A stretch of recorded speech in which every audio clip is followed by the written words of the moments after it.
Hey everyone, and welcome back to Real English Talk. I'm Jake. And I'm Mia. We are so happy you're here with us today. We have a really useful topic for you today.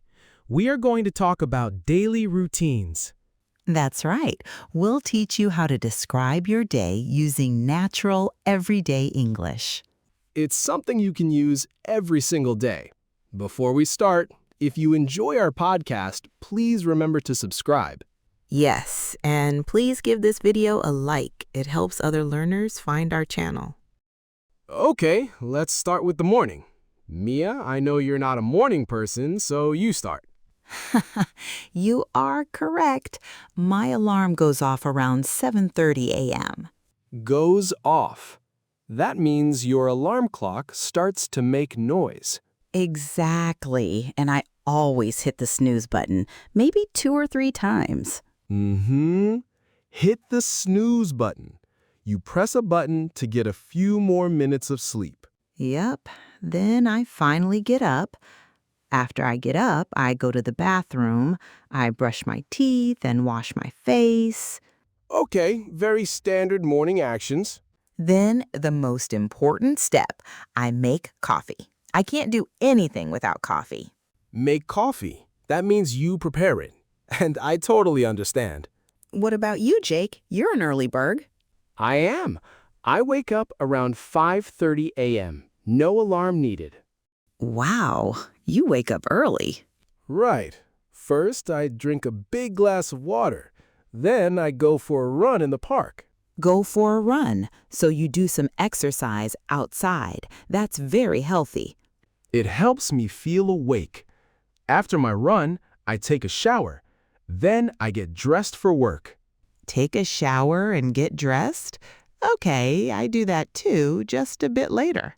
So, after getting ready, what's next in your daytime routine?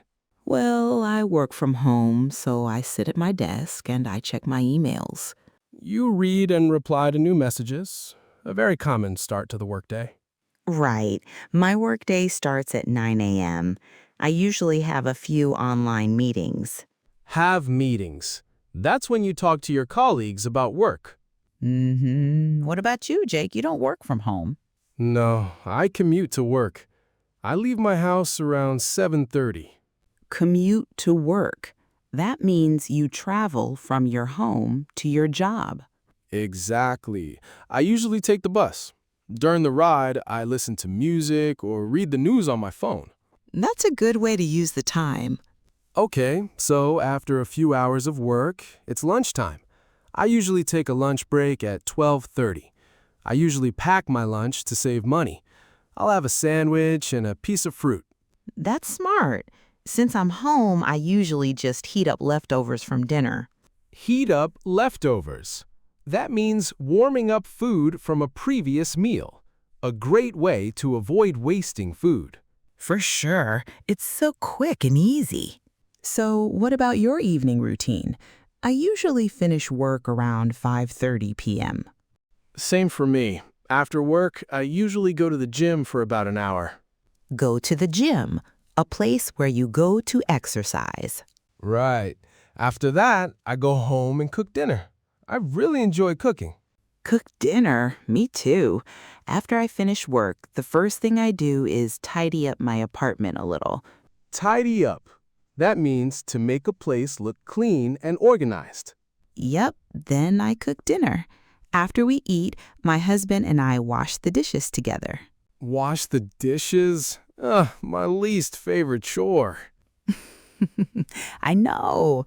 After that, we relax. We usually watch TV or a movie.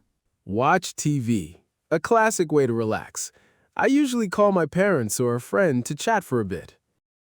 And the final section of the day, bedtime.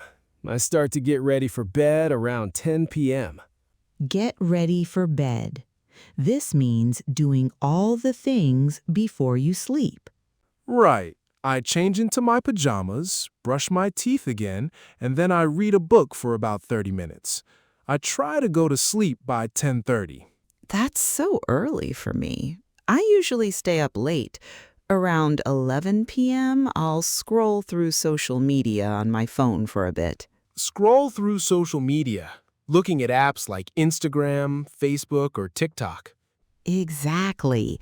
Then I turn everything off and listen to a podcast to help me relax. I usually go to sleep around midnight.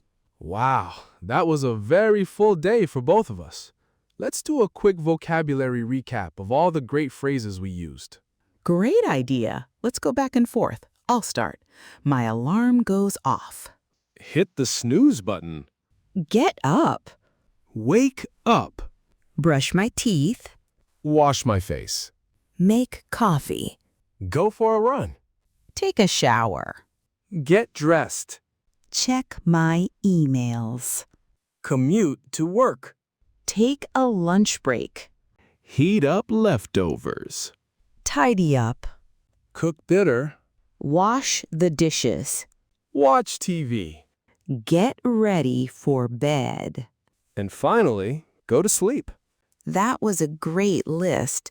Learning vocabulary is important, but using it is even more important. So that covers our weekdays. But what about the weekends, Mia? I bet your weekend routine is a bit more relaxed. You bet. On Saturdays, I like to sleep in. That means I wake up later than usual, maybe around 9:30 a.m. No alarms on the weekend. Sleep in. A great phrase. It means you wake up later than you normally do on weekdays.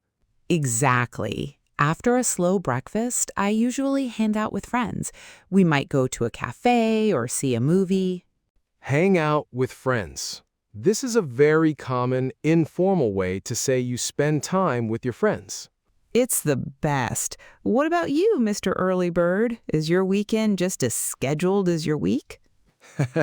Not quite, but I do like to stay active.